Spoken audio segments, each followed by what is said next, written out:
Tonight's triple header is tragedy today at the Indianapolis Motors. How's he doing in preparation for Larry Holmes? He's great. I left him yesterday morning, and he's just raring to go. I mean, he's training real well. His physical program is coming along real well. His mental program, by that I mean teaching him the style to beat Larry Holmes, is coming along real well. The sparring partners, I got all lined up for him. Monday he starts to go into heavy boxing, so I'm really pleased with his timetable. What does he most have to be aware of when he goes against a guy like Larry Holmes, who is certainly a crafty veteran? Well, you know, you go along on the experience. You know, I think that Larry Holmes is going to try and BS himself out there. You know, he's going to talk to Evander. He's going to try and dance with Evander. He's going to try and move around the ring. He's going to use all his past experience. That can only happen if you're a young kid, not when you're at that age, number one, because we can only fight one way. We're going to make him fight from the opening bell. We're going to make him punch, punch, punch. He will have no time to talk. He will have no time to dance. He will have no time to figure things out. He'll have to defend himself. How does Evander feel? Is he aware of some of the criticism that's out there about him fighting guys who are like a little bit older? Certainly you're in a position, you're in the driver's seat. You take on the guys who are in the right position, the big money fights. This is one of those. Is he aware of the criticism? How does he feel about that? Sure. I mean, you know, it hurts you sometimes because you don't get the respect as a bona fide, undisputed champion of the world, undefeated. But what can you do? You know, I mean, this is the public out there. But I think the public really knows that he's a good guy and that he gives his all in the ring. I think after this here fight with Larry Holmes, who certainly earned it because he beat the #1 guy among the young fighters, and that was Ray Mercer, and I think he earned that fight against Holyfield. I think after this here fight, they're going to gain that respect. And after that's over, we want only one guy, Riddick Bowe. We want to knock out Riddick Bowe. And I'm saying, if he's supposed to be the leading contender, we're going to see what a leading contender he is. Well, we had Rock Newman up here earlier, and he certainly said he'd love to have you. So it doesn't sound like there's anything standing in the way. Just wait until we get over this here Holyfield and Holmes fight, and I'd be glad to sit down with Rock Newman, and let's get it on. All right. Well, I love that kind of talk. Thank you, Lou Duva. Let's get it on. Riddick Bowe, Evander Holyfield, assuming he gets past Larry Holmes, and of course, he will. Okay. He will. Lou Duva, trainer for Evander Holyfield. Thank you for that update. That's coming up on June 19th here on TVKL. The goal of so many heavyweights, of course, is to be called the undisputed heavyweight champion of the world, and certainly a couple of guys tonight are going to hope that they can get to that level. On the line, though, is the WBO version of the heavyweight championship, and it's Michael Moorer and Smokin' Bert Cooper. They come into the action tonight. Both of them come in saying that they want to just basically prove to everyone that what they've done so far in the ring is certainly not a fluke. Michael Moorer, Bert Cooper. Michael Moorer comes in as a former light heavyweight champion of the WBO, ready to move up and continue that reign in the heavyweight ranks. And Holyfield wobbles in the corner. The champion in trouble. Cooper bangs away. You've got high drama in Atlanta. Holyfield in serious trouble. Last November, Smokin' Bert Cooper was a punch away from snatching the biggest prize in boxing. He was an 11th hour challenger given 3 days to prepare for the greatest fight in his life. The 25-1 underdog wasn't supposed to have a chance against Evander Holyfield, yet he shocked the world and almost had his impossible dream come true. Everyone remembers him from fighting Evander. Everyone's trying to look at Bert Cooper as the man to get by, and I don't think so. I'm not going to look past this fight because Bert is a tough guy, and he's going to be out there to get me. All right. I'm not playing no more, you know what I'm saying? I'm just not playing. I'm just going for blood. Cooper surged on the scene in 1984. Pummeling victories convinced many he was a threat to Mike Tyson's crown. But great potential was snuffed out by cocaine addiction. I didn't know which way to go. And stuff, manager, he wasn't there, and he didn't care about me, you know. And, it's like I was just stuck, you know. I couldn't go nowhere. Cooper crashed to the bottom in his test with George Foreman. He was trashed whatever promise he had left with 3 sleepless nights of wild partying before the nationally televised bout. Cooper lamely quit on the stool. His purse stripped after testing positive for coke. Hurtling into oblivion, one man still believed in him. The only time that Bert ever quit at anything in his life was when those drugs and that bad influence was a part of his life. I said, hold up, Bert.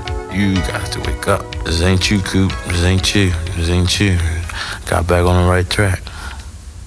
Right track, you know. I fought my way through. Moorer's climb to heavyweight recognition was also challenged with many roadblocks.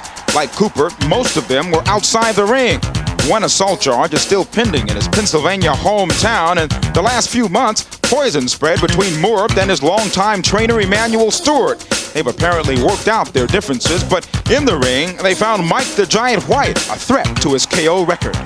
When you come in the ring, you look at this guy, you say, wow, I mean, you can't even hardly, if he would just stand there and say, hit me, I mean, you'd have to almost get a ladder to climb up just to do that. How are you going to knock him out? And I said, well, this is a big guy, and he's trying to use his weight size advantage over me. And I said, well, I'm just going to have to box. And I think I did damn good. I'm not worried about what other people say about, well, I went 10 rounds, and I went 10 rounds in my last 2 fights. That don't mean anything. The Giant squashed his perfect KO record, the one stat that separated him from the other top contenders. Still undefeated, his last fight against Everett Martin put him to the mat for the first time as a pro. He could have been the best thing that could have happened at this time, because I think it's going to have him pumped up to the point where his immediate fight following that performance would probably be one of his best, and I'm hoping that happens. What stands in the way is a fired-up, rejuvenated Cooper. No one is calling this Philadelphia slugger a quitter anymore. Tonight's shot for the WBO title can give final direction to her soaring up and down career. It is the most important fight. Everything else is yesterday, used to be, and once upon a time. And the only thing that matters is Michael Moore. His toughest challenge is going to be the upcoming fight with Bert Cooper. Not just a challenge as a fight, but I think about life. This will be the fight where he will prove or disprove that he's for real. Bert is mentally prepared and strong and in condition, and when he's that way, no heavyweight, nobody can beat him in the world. Despite Cooper's last 6 aggressive no-quit performances, Moore is not convinced the recovering challenger has what it takes to be world champion. The Croc superstar plans to use more than his KO power to get by the pit bull brawler. All depends on who's behind the punch and what type of guy who has a bigger heart. And I think I have a tremendous heart, and I think I want it more. When the bell rings, there's Michael. There goes Michael. You know, I got bills to pay. You know, he can't stand in the way. He can't stand in the way. It's a do or die situation for me. Tonight is the fight of their lives. Cooper needs the victory to bury his shattered past. Moore craves this win to blow away the sea of skeptics. Both boxers are battling for the WBO crown and the top of their division. It's going to be a do or die for both of us, and for myself, I want to live a different life. So it means a whole bunch to me. It means this is my life right here. Let me go for it. Let me go all out and do what I got to do. And we are back live at Atlantic City's Trump Taj Mahal, where it's time for the main event. The WBO Heavyweight Championship of the World, Michael Moore against smoking Bert Cooper. And for the action at ringside, let's go now to Lynn Burke. Thank you, Cambrell Marshall, and I enjoyed listening to what Lou Duva had to say, how he wants Evander Holyfield, and they're going to get Riddick Bowe, and they're going to knock him out. Okay, Riddick Bowe. You heard what Lou had to say. You heard what he said he wants. Well, he's never too old for his wants to hurt him. I know he would love to see that happen, but unfortunately, it shall never take place. What is the scenario? A lot of talk, perhaps, that you and Evander Holyfield, should you both win your next fight, that's the next big fight. Yes, I think that we will hook up in October or November sometime, and I shall emerge as the new heavyweight champion of the world. Okay. What do you make of Moore Cooper coming up here for the WBO championship? Well, as always with heavyweights, I think it depends on who's determined, who's in better shape than the other, and Michael Moore has a big punch, so we'll see how Cooper can take that. So you lean towards Moore? A little bit more, because Cooper weighed in at 225 pounds, he was up, yeah. and that's not good for his height. All right, you're going to be our guest judge for this one, so good luck. My pleasure. I think you scored the Stevens thing the way I did. You had Stevens a little bit ahead, huh? Pretty much. All right, well, but the real judges gave it to Bramble. Okay, thank you, Riddick. I'm joined, of course, by Joe Goosen. Joe, the issue of being in shape. There were a lot of observers who watched Bert Cooper and said, gee, they questioned if he was in tremendous shape or not. Well, it's hard to think with the opportunity and the money that lays ahead of him that he would not be in tip-top shape for this. They said he went away to camp to Florida for 6 weeks, a few different training camps, but he did come in at 4 or 5 pounds heavier than he has in his last 7 or 8 or 9 fights. So that may be a telltale sign. All right, you know, people always love in boxing to look for negatives. Critics will point to Michael Moore. He did not look terrific against Bigfoot Martin. Well, it's hard to look good against guys that are normally can take survivors and take you down the road like Bigfoot did with George Foreman. He's done with almost everyone he's fought. And against Mike White, that was another example of Michael Moore not looking too good. But Mike White is 7 feet tall. It's hard to look good against anybody that awkward and tall. But I think against Bert Cooper tonight, the style of Cooper suits Michael Moore to a T. An inside fight where he can use his short counter punches and tremendously strong uppercuts on the inside with Bert Cooper. It's going to be a tough brawl, and however long it lasts. All right, let's get specific. Let's get right to Goosen's corner. Let's start with Smoking Bert Cooper. All right, great. Well, Bert Cooper, like we said, he's been in training camp, and he had more than a week to prepare for this fight, as in the case with Evander Holyfield. But he's got to get inside on Michael Moore. Michael Moore is 6'2". He's got to avoid those uppercuts because that is exactly the punches that he took against Evander Holyfield that spelled doom for him. And on the inside, he must answer all the punches back. Don't get caught where the referee can stop the fight because you aren't punching back. And here he comes, the number 2 WBO heavyweight contender. They are fighting for the vacant crown because Roy Mercer yielded his belt to fight Larry Holmes. And Cooper from Philadelphia, now living in Salem, Virginia, he'll have a big following here. You know, he's lost to George Foreman. Of course, as Cambrell Marshall was talking about earlier, there were some drug problems. Lost to our compatriot here, Riddick Bowe. Lost to Mercer, but acquitted himself well against Ray, even though he lost. There's the record, 27-8, 24 knockouts. But of course, against Evander Holyfield, he nearly pulled the biggest upset this side of Buster Douglas. Came close that night in Atlanta, last November the 23rd. But it was finally stopped by Mills Lane in the 7th round, although Cooper thought it was stopped a bit early.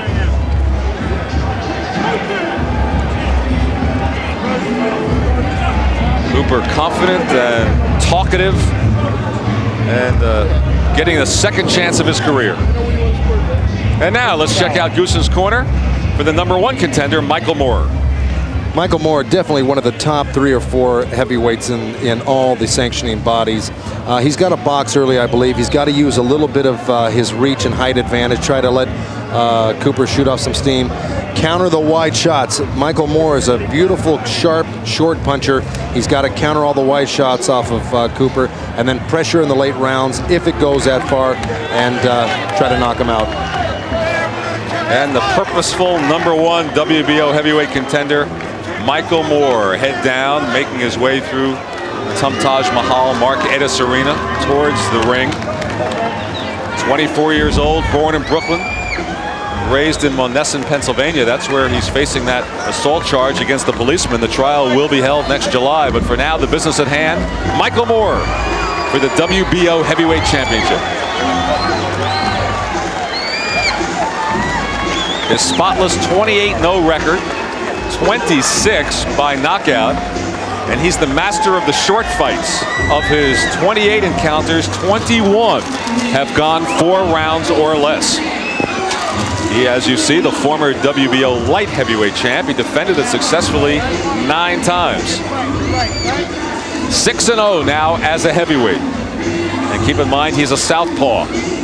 But Bert Cooper fought Joe Hipp, another southpaw, in our last TVKO fight where we saw Cooper. Our tail of the tape tonight, Cooper 2 years older, 3.5 inches shorter, 7.5 pounds heavier. A lot of talk about the shape that Cooper's in, and Moore with the 5-inch reach advantage. And let's check out some CompuBox statistics going into this one. All right, this is a 3-fight average for Moore and Cooper, of course. This is punches per round, 52 to 41. And you see the big edge in punches landed and thrown here for Moore with a tremendous connect percentage. If he lands 62% of his punches against Bert Cooper, this could be a short fight. And the jabs per round. This is a 3-fight average. All right, with again. more throwing and landing. Look at Cooper, just 2. That's right. Per Well, round. he's the type of guy who bobs and weaves his way into a man. He's not a guy that uses a big jab, but looping hard punches. And you can see why. There's more with quite more jabs thrown and landed. And our WBO rules, similar. 10-point must system, no standing 8 count. 3 knockdown rule, yes. Saved by the bell, you can be saved by the bell in the last round, unlike our earlier fights, and only the referee here can stop the fight. So we're ready to go. Let's go up to ring announcer Michael Buffer for the pre-fight introductions. Ladies and gentlemen, main events, Rick Parker Productions TVKO and the undisputed, undefeated king of beer, Budweiser, present the featured bout of the evening. This contest is sanctioned by the New Jersey State Athletic Control Board, Boxing Commissioner Larry Hazard Sr., Chairman Jerry Gormley, Board members Gary Shaw and Richard Harrison, Deputy Commissioners Lawrence Wallace and R. Yogi Hiltner. Representing the World Boxing Organization as supervisor at ringside, Alberto Aleman. Physicians in attendance, Dr. Charles Wilson, Dr. Earl Shaw, and Dr. Eric Wormser. Counting for the knockdown seconds, alternate referee Tony Perez, and the timekeeper is Roosevelt Gilbert. The scoring for this bout will be done by 3 judges using the 10-point must system. They are Cesar Ramos, Gerald Maltz, and John Stewart.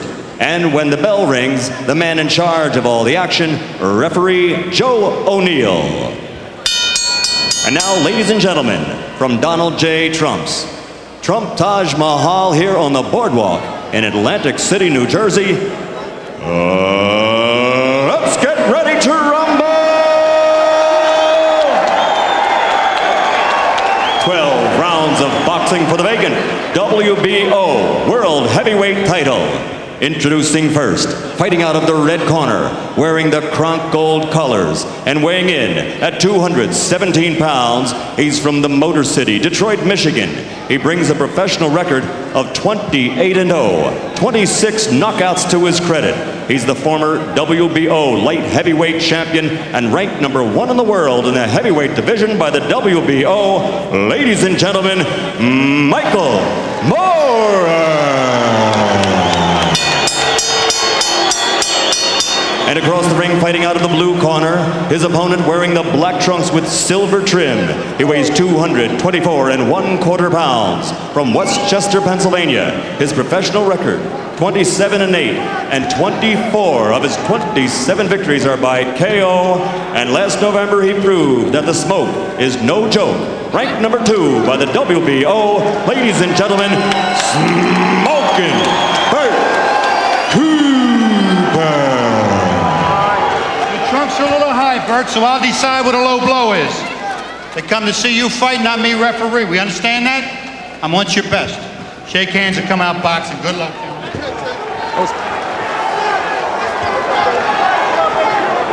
So Cooper, the only man to knock down Evander Holyfield. Been in those 7 championship rounds against Holyfield before losing. Michael Moore, more experienced, but Moore says he's been sleeping, and drinking his opponent, so he's focused on Bert Cooper. So here we go. Scheduled for 12. Do you think we'll go anywhere near that?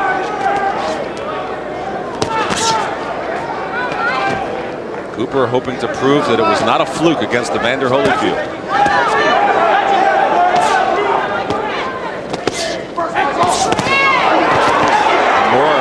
The left hand. Cooper has Moore up against the ropes. The body shot, the right hand. Moore blocking one right, then he takes it. And he's hurt. And Michael Moore is out on his face. Michael Moore. That fight is over if Joe O'Neill doesn't give him a count right here. But Michael Moore looks like he's out cold on his feet. Now Joe O'Neill sends Cooper over to continue the count. That's right. By virtue of Cooper not going to the neutral corner, the count was stopped and gave Moore a few extra seconds. A long straight right hand. Michael Moore. Bert Cooper goes after him. Moore went down at the hands of Bigfoot Martin before he got up to win that fight. But in the surprise here, Cooper got him down in the first round. But he just hurt Cooper with a short little left hand himself. Crowd on its feet. What a first round.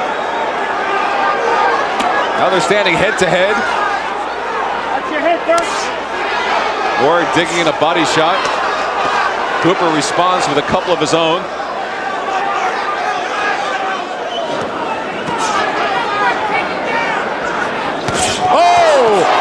Cooper goes down! Out! He is stretched out. His mouthpiece came flying out. Got caught with a right hook. This is Michael Moore's trademark, fighting back, but Bert Cooper is asking his mouthpiece. That's right. He's asking Joe O'Neill for his mouthpiece, and he doesn't put it back in. Both men down in the first round.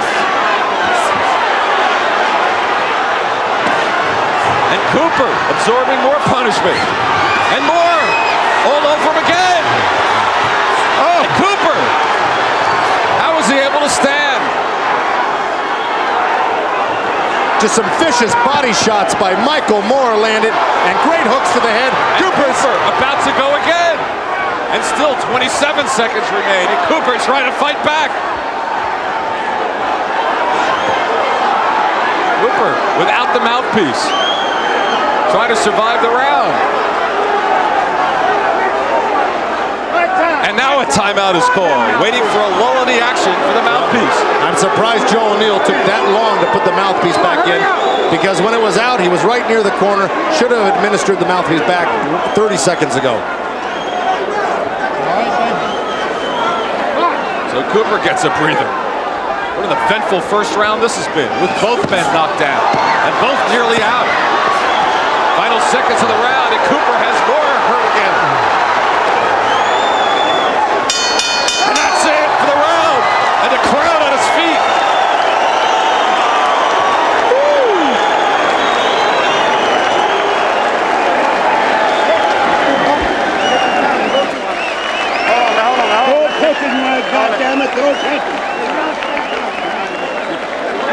We'll take a look at Michael Moore going down first, Joe. Even though the count was stopped for a neutral corner, That's right. I don't believe he would have been counted out, Joe. It started out with a couple of body shots. You're right about that, because he did get up in time, but it looked like he wasn't. Right hand off the temple, two hands. rights. That's the one that really stunned him. His legs are coming off the ground. His hands are dropped. His back is turned. I mean, those are all the telltale signs of a guy that's not going to keep on fighting. And now here comes Cooper going down. This is the reverse. Bingo. Left hand down, right hook over the top. Two of them, as a matter of fact. Mouthpiece comes out. Cooper looks like he's dead. And, of course, gets back up and recoups and makes a great assault at the end of the round. So what a wild first round. I'm glad Riddick Bowe's scoring this one, not me. I think Riddick's glad he's sitting here watching this one. Sure does. Start the second round. Cooper immediately tags Moore. Well, obviously, Cooper, the punches that he got hit with were those two right hooks, and he's continuing to drop his left hand. He's got to keep those up. Body shot from Moore. With the left hand. Moore.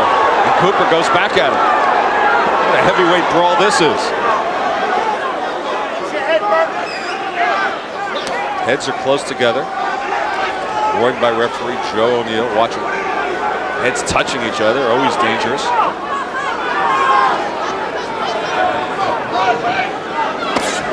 Oh, Moore landing the body shot, then the uppercut, and now Cooper fighting out of it.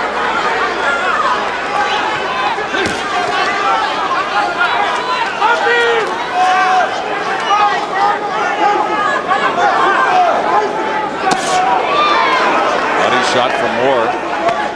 Cooper responds. Tit for tat here in the second.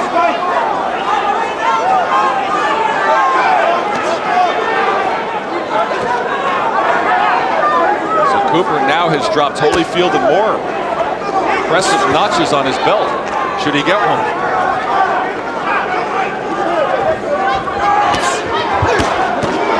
Now he hurts Moore again with the right hand. Another right. And Moore up against the ropes. Michael Moore keeping his hands up real high on his chin, though, and really he's smothering a lot of those punches. They're hard and they're having effect, but he's not taking clean shots off the chin. So Cooper would be smart to work the body. Well, Cooper and Moore, every time Moore throws that right hook to the body, he never misses it. There's the body shot. Tries an uppercut.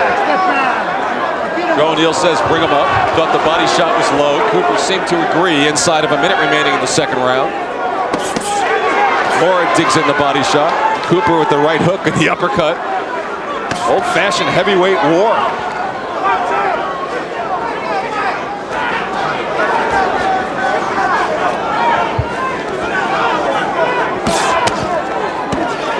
Good body shot from Cooper. That's right. Cooper's doing what he should do and has to do, and that's answer back every punch Moore throws. But right try to now, bring those hands down, Joe. That's right. But right now, Cooper's actually a little bit busier on the inside right now with his body shots. A little patty cake going on here.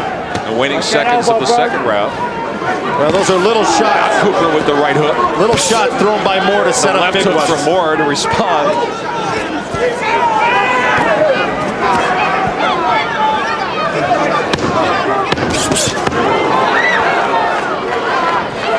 See what I mean about those little shots Moore will throw to set up those big shots. And then Cooper back to the body of Moore. And Cooper talking at Moore as the round ends. In the water. You got it right here. Where'd you go, baby? Take the time and pick the shot. He right there for you. Stay right here. You shoot him over there. Slip, walk your way to him. Pick the shot. Walk him down and pick the shot. Them body shot hurt. You feel him getting a little weak? Okay. Just like Ramsey Hassan. Right here, Chabin. Right there. Bucket right in front of you, son. You gotta hit him. Chabin. Manuel, Vaseline. That's right. Don't worry about that. All right, second shot. Okay. Okay.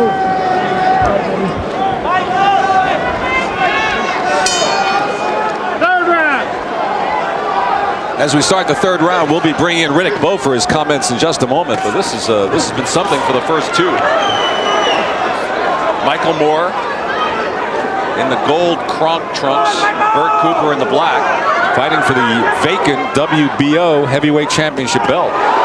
Cooper with the combination and another combination, and he has Moore down again.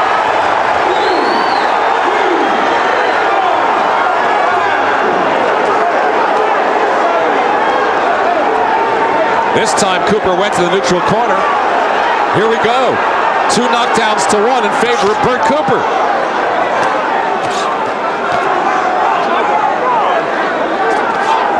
Riddick Bowe, what do you think so far?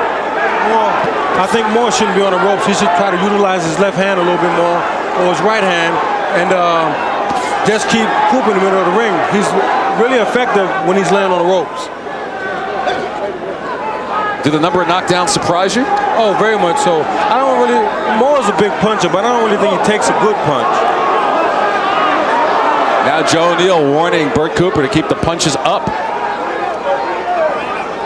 It's obvious in the last 2 fights that Cooper's been able to knock down his opponents and that Moore has been knocked down. Moore should be boxing a little bit more at this particular point. Now he knocks out the mouthpiece again for the second time. Cooper's mouthpiece is on the canvas. And this has been a trademark of Moore against Everett Bigfoot Martin when he got knocked down, came back and fought brilliantly against Alex Stewart. Got stunned in the second round, came back to knock out Alex Stewart. So Michael Moore is not about to quit because he's getting knocked down or hurt. Now a timeout to get the mouthpiece taken care of. But I agree with Riddick Bowe saying that Michael Moore should be off the ropes. It's something we pointed out at the beginning of the fight. And look at the blood from the right eye of Bert Cooper. Of course, Tony Ayala Sr. in Moore's corner is telling him to use the ring more. It's turned into a free-for-all here. Now they slow down. Approximately 35 seconds remaining in the round. A cut opened up to the right of the right eye of Bert Cooper. Moore has been down twice. Cooper once. The uppercut from Moore. Well, the farther apart Cooper's hands get, the more easily Michael Moore is going to slide in those uppercuts, and that's really where he does his most damage on the inside. Michael Moore needs to start putting combinations together. He's throwing one shot at a time. Cooper can see him coming, so therefore he's able to cover up.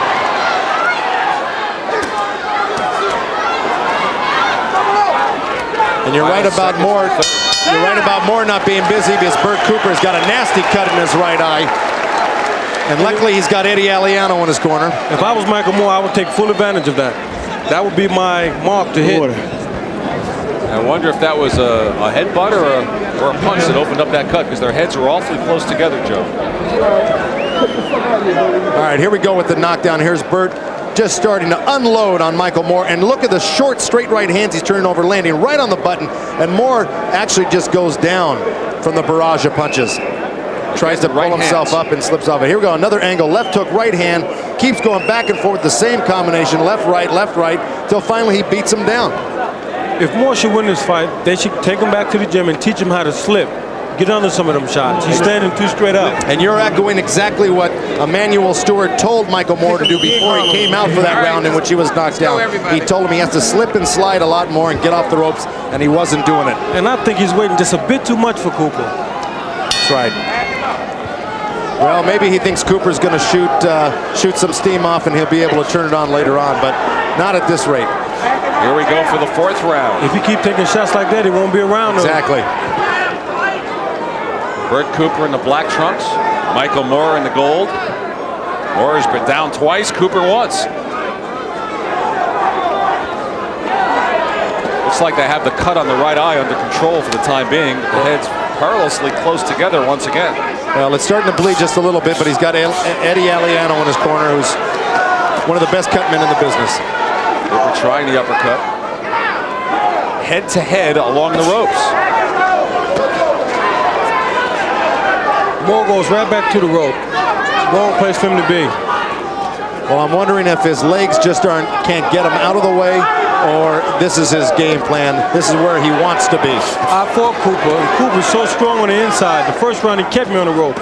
He has to get off the ropes to beat Cooper. Right. Of course, if I'm not mistaken, you got off the ropes, center of the ring, and landed a nice 1-2 and stopped him. Memory serves me right. The head's touching on the inside and also touching in the area of where the cut is by Cooper's right eye. And Cooper's right eye is starting to open up a lot more. And see, this is what Michael Moore should do. At least try to get off the ropes and spin out to the middle of the ring where he can use a little of his reach.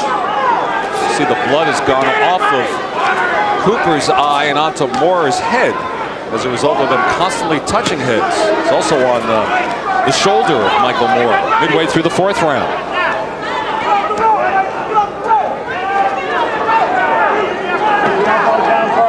And Moore continues to live on the ropes. Good body shot to the liver, which really backed Bert Cooper off for a second there. Oh! And Cooper lands again. Wow. And his mouthpiece is falling out. Tries to push it back in with his glove. Moore landed some great shots to the body, a left hand over the top, and Cooper snuck in a counter right hand, which buzzed Moore. So this is a real back and forth fight here in this round. Moore's taking a big chance. He's on the inside. He might get a headbutt and bleed, get a cut or something. I just think he should box a little bit more now. Well, like you said, it may be the fact that he can't get off the ropes, that Bert Cooper is so strong early on in these rounds that he just won't let him off the ropes. But it looks like he could spin off if he wanted to and get out into the middle of the ring. Yeah, because it doesn't look like he's applying that much pressure. He's just in front of him. That's right. Is Moore hoping that he can tire Cooper out? That's why he's employing the strategy as well, try to get into the later rounds. Looks like it. A couple of right hands from Moore. Final seconds of the 4th round. Time, my time.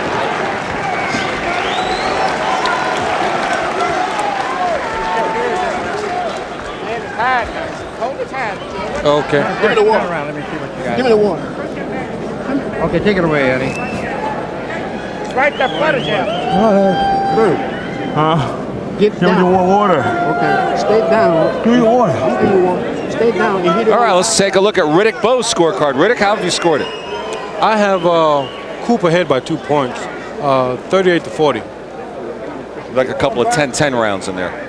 Yeah, I have the last round even. Push him. When you push him off, lead back with the right jab right away. You don't have to worry about getting caught with the right hand if you do that, because your right hand will beat to him to the punch first.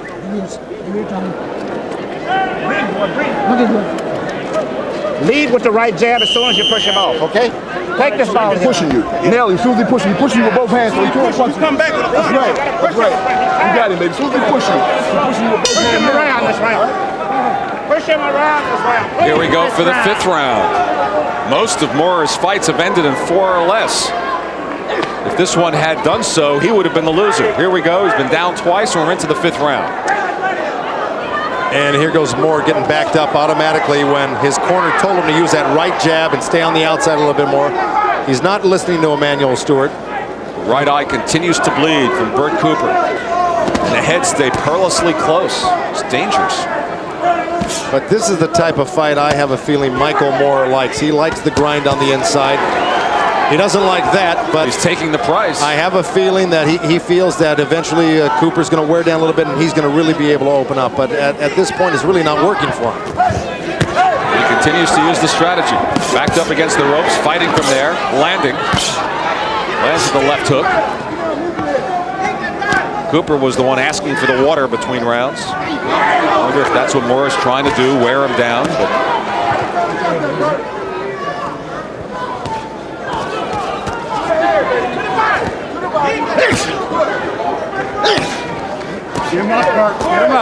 Cooper is starting to sound like a tennis player as he hits his shots. That eye is looking real nasty on. Oh, great hand by Cooper. Midway through the 5th round. And the body shots a little bit low from Cooper, wanting to keep him up. The eye looking ugly, as you said, bloody. Heads stay together. A real Donnybrook here tonight.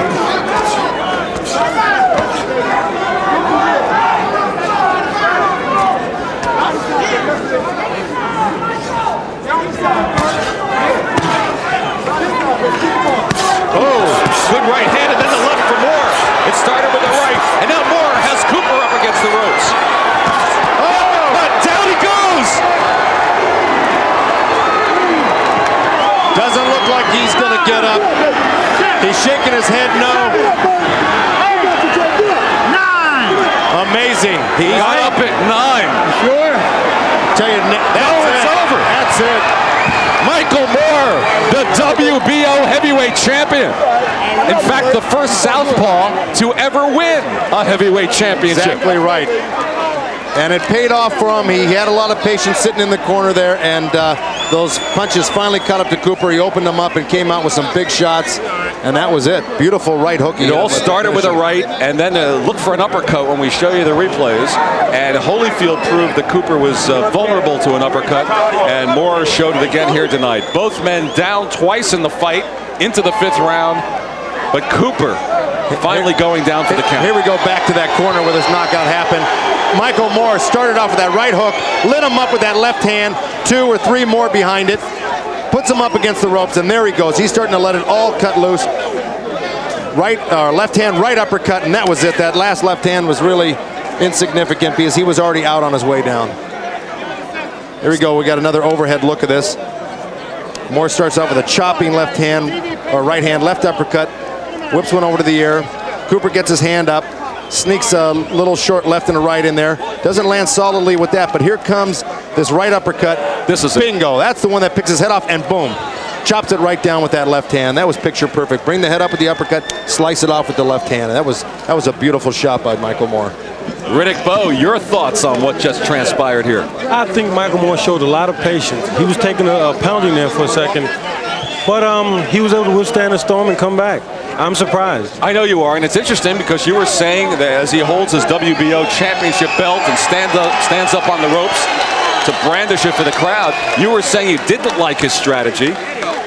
Apparently, he must have felt or known and eventually it pay off for him. Well, as he hit Cooper with the last combination, I started to say that he should jump on him right now, and as I was getting ready to say it, he did it. Yeah.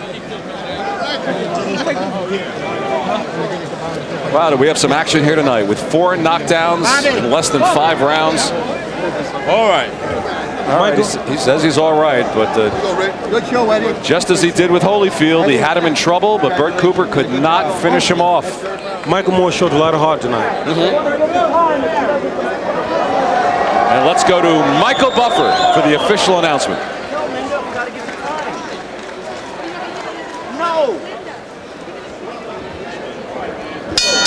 Ladies and gentlemen, before I give the official time, how about a round of applause for two heavyweights here at the Trump Taj Mahal that showed us what heavyweight action is all about. Bert Cooper and Michael Moore. Let's hear it. The official time, referee Joe O'Neill stops the contest at 2 minutes and 21 seconds of round number 5. The winner by TKO, and now the WBO heavyweight champion of the world, Michael Moore.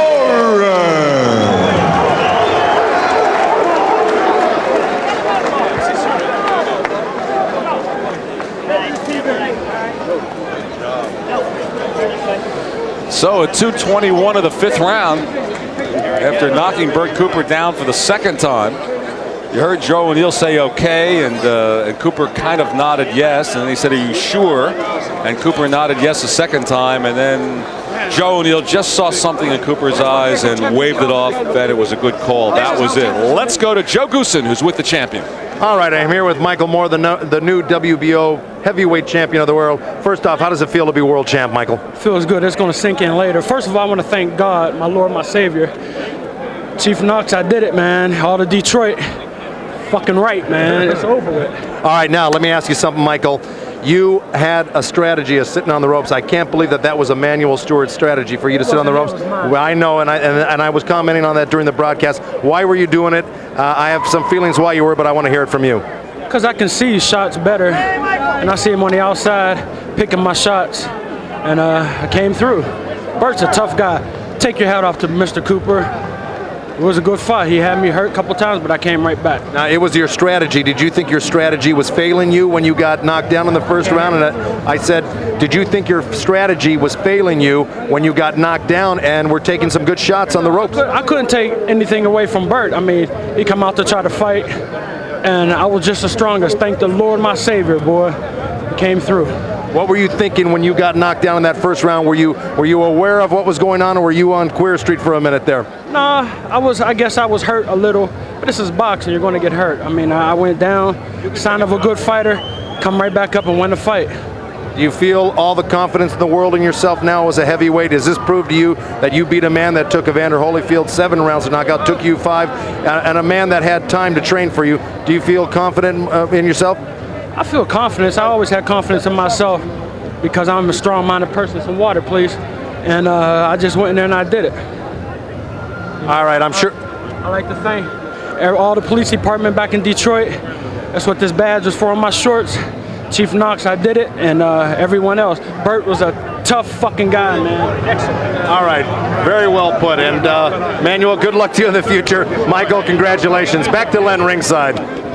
Well, maybe well put, not necessarily the king's language. I'm always curious about a guy who thanks the Lord on one hand and then describes the action in the other way. But he's the champion, it's his night. All right, let's take a look at some of the action from the fight. Michael Moore went down twice. This is the 1st time, 1st round. Bert Cooper came in after him. The rights were the damaging ones. That was one of them. That was the 2nd one. And you see the knees buckling. And these other punches are kind of frosting because what did it with those earlier right hands? This was in the 1st round. Of course, also in the 1st round, Cooper went down. Now this is the 5th round. And it all started with a right hand from Michael Moore. And the most damaging blow will be a right uppercut. Holyfield scored. Oh, that was it right there. The right uppercut from Michael Moore. Our CompuBox friends say that there were 521 total punches in the fight. And of those 521, only 74 were jabs. The rest of them were power punches. So that's the kind of brawl we had here this evening. And now Joe Goosen back in the ring with the loser, Bert Cooper. I'm here with Bert Cooper. Yes, he came up on the short end of the stick again, but once again, Bert Cooper proved that he belongs with the top-notch heavyweights. Bert, you came a hair short again of becoming the world champion. It happened against Evander Holyfield in Atlanta in 7. Now here with Michael Moore, you had him seemingly down and out. How do you feel after that? Well, I don't feel too bad. I thank the good Lord for giving me the chance again. He's a good fighter. He came game or whatever, but I was ready and stuff. But he was a better man tonight. I can't take no away from him. better man tonight. Now, you had him now. You have to be a little disappointed that you didn't have him finished in that round. Why couldn't you finish him in that first round? Well, I don't know. You just backed up. You tried your best and you backed up and you couldn't finish him there. Where do you go from here, Michael? Or Bert, you've tried, your hand at the world title now a couple times. Are you going to continue to in the heavyweight division? Yes, I am. Oh no, there's no way I can get back down to cruiserweight or light heavy. That's dead. But right now, you have to talk to my promoter about, the near future. Were you as good a shape as you wanted to be for this fight? I know you went to training camp. Do you feel you were as in good a shape as you could have been for this fight? Yeah, I was. I thought I was gonna come in a little lighter, but I didn't. But I'm not mad. I put up a good fight. He did too. But I'll come back real soon. Real soon. One last thing. I'm just going to go back to the first round again. Here you had Michael Moorer down. You went to the wrong corner. It took a few more seconds for them to send you to the neutral corner. Are you going to reflect back on that and maybe kick yourself in the pants a little bit for going to the wrong corner? I gotta pick up what I didn't left off. Okay. All right, man. Okay. But I'll be game next time. All right. Looking forward to seeing you again, Bert. You're always an exciting person when you're in that ring, and good luck to you in the future. All right. Len, I'm going to throw it back to you ringside here after an exciting fight. It was one of a kind, and hope to see Bert back in action again here on TVKO. Thank you, Joe. And two interesting points to bring up. First of all, I don't know who would want to fight Bert Cooper again. I mean, you saw how he gave Holyfield a hard time, how he knocked Michael Moorer down twice, and the bit of controversy about not going to the neutral corner. The count was stopped at about the point of 5 or 6 from Joe O'Neill. O'Neill then took a couple of seconds to motion Bert Cooper to a neutral corner and then continued the count.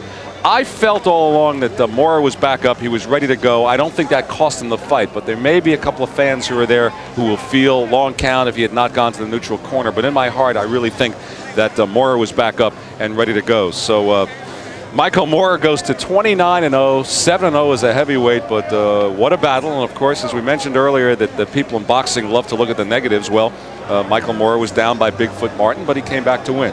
And now down twice to Bert Cooper before finally eliminating him in the 5th round on his second knockdown. So it really was a fun Donnybrook and another good night of boxing here on TVKO, and I'm glad you could be with us. So for Joe Goosen and Riddick Bowe, who was with us, I'm Len Berman. Thanks for being with us at the Taj. Let's go back to our host now, Cambrell Marshall. Thank you very much, Len Berman, and certainly it changes the plans of Bert Cooper drastically. He had hoped, of course, to win this fight and go on and get a rematch with Evander Holyfield. Certainly, a lot of people might have thought that, hey, being able to knock Evander down after 3 days of working out, maybe he could do something a little bit more damaging. That is not going to be the case. An interesting night of fights. We begin with fireworks. We end with fireworks.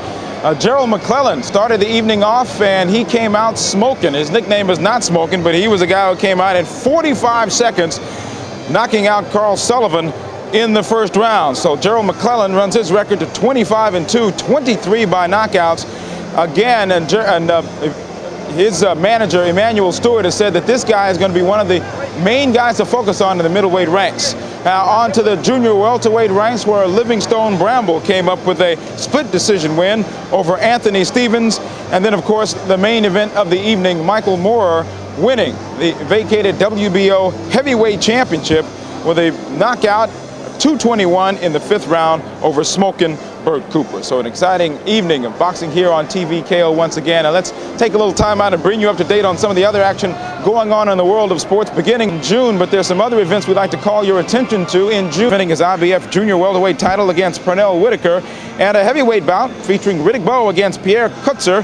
That's live Saturday, July 18th, 10 Eastern, 7 Pacific. Now also on USA Network, you'll have a rebroadcast of Ray Mercer's versus Larry Holmes. And if you missed the TVKO February fight of the month, don't worry, because USA will be re-airing it on Thursday, June 18th at 8 Eastern and Pacific. You can see how Larry Holmes earned his shot at Evander Holyfield's title. It's going to be here before we know it. When I say it, I'm talking about the heavyweight showdown in Las Vegas on June 19th. That's when Larry Holmes, the former champion, steps into the ring to take on the undisputed heavyweight champion of the world, Evander Holyfield. And former champion Larry Holmes is very clear he hopes to use his experience and be able to take that championship belt from Evander. The School of Hard Knocks. be on June 19th. We hope you'll join us then. Another bargain I want to bring to your attention. I've done it before. 99, not just another big heavyweight championship fight. It is full of intrigue. What can Evander Holyfield gain by beating Larry Holmes? The same is true for Larry Holmes. He gets this opportunity to step in and try to win the heavyweight championship. It seems to be a win-win situation for Larry Holmes. And of course, Evander Holyfield continues to battle for the kind of respect that he feels has eluded him so far as a heavyweight champion. Many questions and angles about the Holyfield-Holmes matchup. Let's take a little time out now and just watch. We have an extended show to go ahead and look at the Holyfield-Holmes matchup, the in-depth story. Evander is the best. He'll go in as the undefeated, undisputed heavyweight champion of the world, and that night, Evander Holyfield will come out as the undefeated, undisputed heavyweight champion of the world, Evander Holyfield. You're going to see a hell of a fight June 19th. See it on television, TVKO. It'll be June 1992 when we fight. It won't be June 78. He's in the wrong year, and he's in the wrong era. He's messing with the wrong man.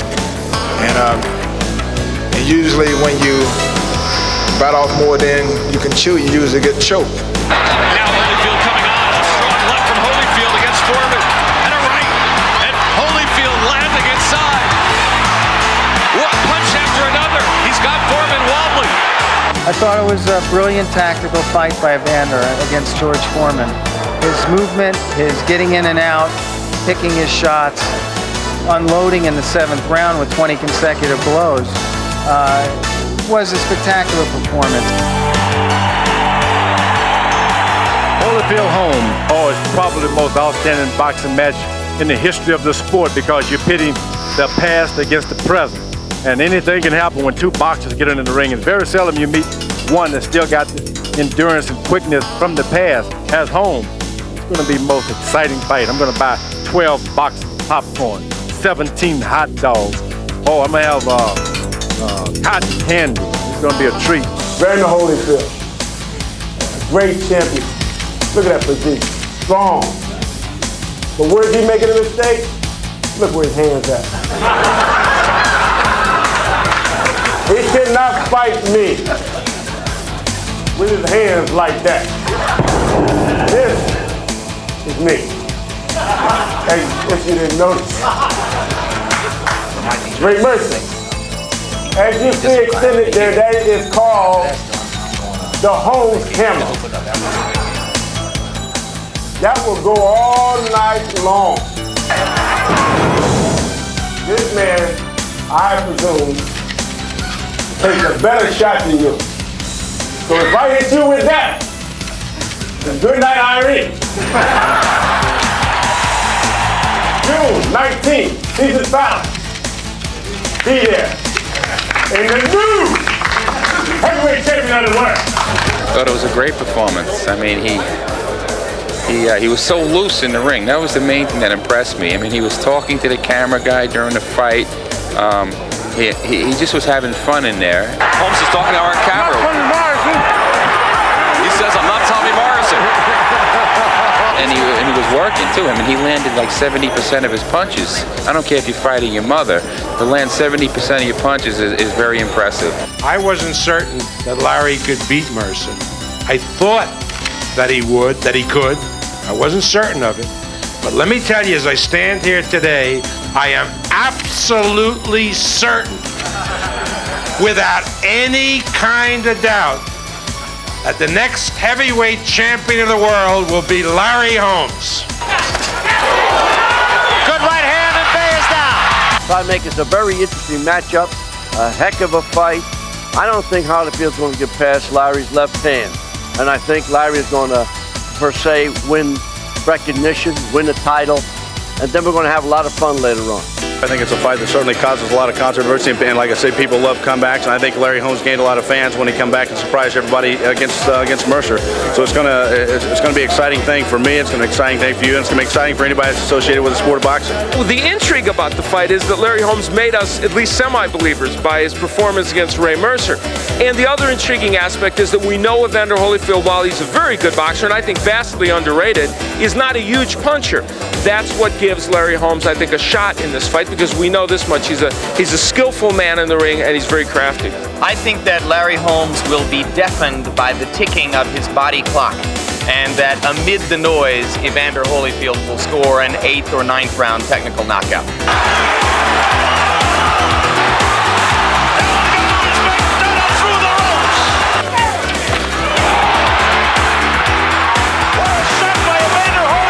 I think in Evander, you've got one of the top athletes in the world. Very, very well conditioned. It just does everything so well. And in Larry Holmes, I think you're talking about one of the greatest heavyweight champions of all time, who just does so many things well and to the point of being great. The left jab that he has may be the greatest jab in the history of the heavyweight division. So I think he's going to go back to the gym in between now and fight time. Going to hone whatever skills he has and take those skills into the ring against Evander, and that's why it's going to be a great fight. TVKO. Holyfield landing inside. He is championship boxing. Month after month. Riddick Bowe round knock. The rest of the round. So we know he does have good recuperative powers. Holyfield rips another uppercut, and Cooper standing stock still. This could be it now. Only 15 seconds to go in the round. Not much time for Evander. Cooper staying right there. Target practice, but he's not going to get him. I don't think he's going to get him. Bill's Lane has seen enough. Holmes is here not as a novelty like Foreman was a year ago, but he fought his way into this fight. And the intriguing thing is, you know, the old man has done it once. He's beat one of the so-called young lions, and, you know, can he take that next step? I want to quote the man I regard as the greatest teacher and trainer of all time, Cus D'Amato. Cus had always said that when any great fighter is in the twilight of his career, he can get it together on one evening and look marvelous. I believe Holmes will look great against Holyfield. I think that'll be his evening, and therefore I think he'll win. I think it'll be a very competitive fight, but I think that if he does as I expect, I think he'll decisively beat Holyfield. My prediction is that the woman that holds the card with the round number on it will be not bad. My prediction?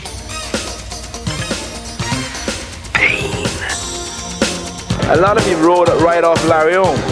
I for no question of imagination, because he's a great champion. And as I'm saying now, Larry still can win the fight. It's a toss-up. It can go anyway. I just skip Holyfield ahead because he'll be more active in the fight and he'll work more in the fight. And if he really wants the fight, he should win, but it's going to be a tough fight for him. Probably Holyfield in a decision. I think Larry will be able to keep him at bay with the jab. So I think it's going to go the distance. Should be fun. We can say what we want about Buster Douglas. Douglas didn't come prepared to fight, that's true. But what I liked about what Holyfield did was he took advantage of the big mistake that Douglas made. And more important than that, that was the first time we'd seen Holyfield show his good movement. Holyfield Douglas. I think that was probably Evander's best performance. I mean, he looked really focused for that fight. Larry Holmes, you know, has been very active, and he has fought some fairly worthy opponents on the way back. And I think that the left jab, the style is a big difference in all fights. And I think that in this particular fight, the style of Larry Holmes is going to be the type of style that's going to give Evander a lot of problems. I think Holmes is going to beat Holyfield. I think you have a good chance. He's a legit heavyweight. You know what I'm saying? He's a legit heavyweight. He got the weight, he got the height, he got the reach. You know, he got the experience. Holyfield, you know, he just barely got over me. You know what I'm saying? By a hair. You know? But I don't know. I hope him the best. I wish him the best. I think the thing that's intriguing about this fight is the fact of an older fighter and a younger fighter, and whether the older fighter can come back and still teach the young fighters some new tricks. And I think Larry Holmes can just pull it off. He is a teacher. He's a good teacher. And in my grammar school years, when we had a good teacher, to show our appreciation, we would bring an apple.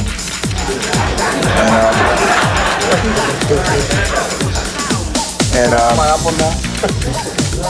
And with this apple, I do want to give to the best teacher.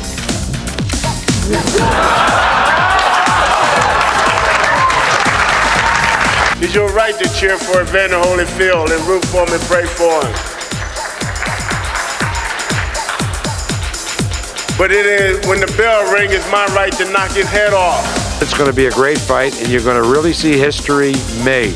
You're going to see a 42-year-old man regain his championship when people thought that was impossible. And I look forward to this fight, and I look forward to the vindication, in effect, of Larry Holmes.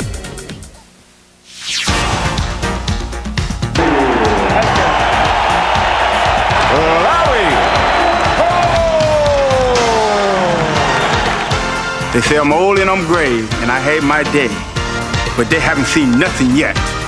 I'm the Eastern Assassin, and I'm back. I think there's a tendency to believe out there that Holyfield, anytime Holyfield steps in the ring, an upset can happen, and I think that's probably the case right now.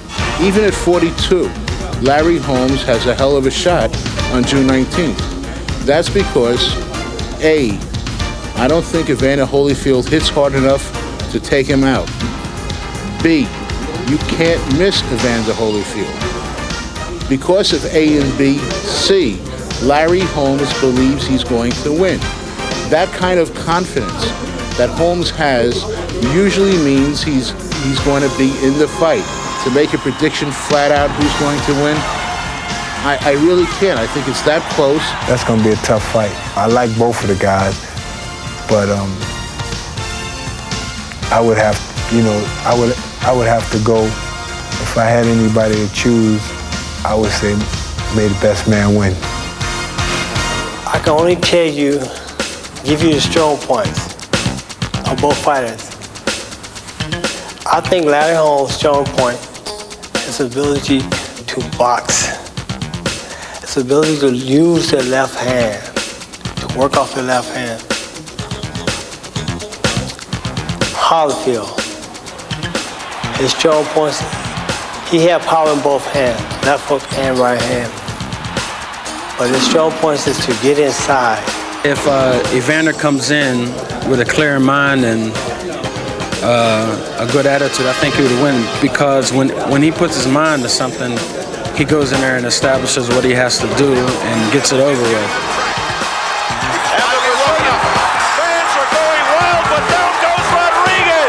John Heyman, who do you like in the big fight? I'll tell you, Joe Bolster, I wish there wasn't going to be a fight. I can't believe in this day and age, two grown men can't settle their differences amicably without resorting to violence. It is a shame. I think it was Nostradamus who predicted that the end of the world would begin in a parking lot at Caesar's Palace. I picked a Holyfield knockout within 5 rounds because Holyfield's a younger guy, he's stronger, and he's a smart technician. Well, it's always dramatic when you have an old champ like Larry Holmes and a proud guy who, does not want to quit and will fight, to the last ounce of whatever strength he has, trying to regain his title. And you know that Larry's been burning ever since the Spinks fight. I think he thinks that Evander Holyfield is just another Michael Spinks. So that makes it dramatic because it's almost his way of redeeming or maybe rewriting history. What I will tell you is this, that I really feel it's going to be a lot more exciting fight than people may think, as Holmes proved against Mercer. And I think the confidence level is going to be 50% higher for Holmes. He's to his right, say he wants him in there. He said, come on. And he's nailing Mercer with right hands and uppercuts. And Mercer just stands in there and takes them. There's no way Larry Holmes will be as accurate against Holyfield as he was against Mercer, because you're talking about two different opponents opposite him. Mercer did not move. He was a stationary target from the waist up. Evander's very elusive, head side to side, bobbing and weaving constantly. Very hard for George Foreman to hit. Will be very hard for Larry Holmes to hit. Larry Holmes' strengths are his heart and his will. He's never been a quitter, and he'll be in there giving 100% of what he has. His jab is one of the best. Evander Holyfield's strength is that he technically, from an offensive standpoint, he might be the best in boxing today. He throws more punches and throws more punches well than anybody in boxing. He has an excellent jab, a very good hook, a good straight right hand, one of the best uppercuts in boxing, and he will go to the body. From an offensive standpoint, there is almost nothing to criticize in Evander Holyfield. That is his strength. The fighters of this era don't know how to fight because they have no experience in the ring. And that's the difference. And that's why a man like Larry Holmes can get into the ring today and fight a younger fighter because he knows more than that fighter will ever know. I'm the best at this time. And on June the 19th, if you want to see what's going to happen to Larry Holmes, be there and get TVKO. TVKO. 40-plus guy coming along, fighting for the heavyweight championship, and a lot of people giving him a chance also to win. Well, the fact that Holmes really brought himself up to the peak that he did, it was a tough fight against Mercer. He went the entire 12 rounds and deserved the decision. I think that's what the public is interested in seeing, if Holmes can do it again. He's done it for 6. On the right hand, and the uppercut from Holmes. After seeing the Holmes-Mercer fight, I have to think that maybe Holmes could pull out one more big win like that. My common sense tells me it's going to be Holyfield, but my heart tells me Larry Holmes got one more big win. At this point, the Larry Holmes that we see, his strengths are that he still has the good jab and that he is very clever and that he is now filled with confidence. Holmes is talking to our camera. He says, I'm not Tommy Morrison. He's carrying out his own commentary. What he did in the Mercer fight, standing there and looking at the camera and playing to the camera while he's in a corner with Ray Mercer trying to hit him, shows me that the bravado and the confidence that Larry Holmes always had is back and back in a big way. People love to see a former champion come back and win the title. Holmes had a lot of fun in the ring that night with Ray Mercer, and they want to see if he can indeed do that to Evander Holyfield. Evander has the power to knock out almost anybody on an accumulated punch basis. 99% of knockouts are the product of accumulated punishment rather than one great punch, and that's the way Evander finishes people if he's going to do so. He also knocks people out, as was I think the case against Cooper, largely by demonstrating to them that his will is too great for him to lose. Now Holyfield rips another uppercut and Cooper standing stock still. This could be it now. Only 15 seconds to go in the round. Not much time for Evander. Cooper staying right there. Target practice, but he's not going to get him. I don't think he's going to get him. Mills Lane has seen enough. Mills Lane stops the fight. Holyfield is a very fast fighter for a heavyweight. He's got very good hand speed. He's got a very good chin. The Bert Cooper fight doesn't disprove that. He took some pretty good shots from Foreman. He's taken good shots his whole career. When he gets hit, he fights back. And Foreman on the attack in the 7th round. Well, watch him come back. Holyfield taking that little bit of a rest we talked about. Let's see if he gathers himself and comes back. You can see he was poising himself to come back with a few hard shots, catching George with his hands down. Holyfield has done it time and again against Michael Dokes and Alex Stewart. He'll take it, and all of a sudden he comes on. Right, and he's making George waste a lot of punches. Instead of clinching, he's blocking punches. He's letting George throw punches and miss them. A lot of bouncing off the gloves of Holyfield as he lands. And now Holyfield coming on. A strong left from Holyfield against Foreman. And a right. And Holyfield landing inside. One punch after another. He's got Foreman wobbling. Don't underrate this here fight. This is going to be a great fight. We're going to win. We're going to win. We're going to beat Larry Holmes. But we're going to have to win with the best effort that Evander can put out. It's going to be a great fight, and you're going to see Evander Holyfield still undefeated, still undisputed champion of the world. Larry Holmes has the exact tools necessary to defeat Evander Holyfield. And Evander Holyfield is a very, very good fighter, make no mistake about it, but he doesn't fight well backing up. And Larry has his best weapon is the left jab. So Evander's weakness plays to Larry's strength. And I look for Larry Holmes to knock out Evander Holyfield in the 7th round. Just hoping to weather the storm, and he's down again. Anytime the heavyweight championship's on the line, it's an event. I don't care who the two gentlemen are in the ring. It's been proven time and time again, when you least expect it, boxing can turn into the theater of the unexpected, which is what we saw on many occasions. And that may happen again June 19th. Vander, as I would say, pack your lunch. It's going to be a long day for you. A long day, not at the office, but in the workforce. And I don't know if you ever experienced work before, but you will on June the 19th. So be there. And by the way, don't forget to bring your belts, because you won't be going home with them. You'll be fired. And for all the viewers out there,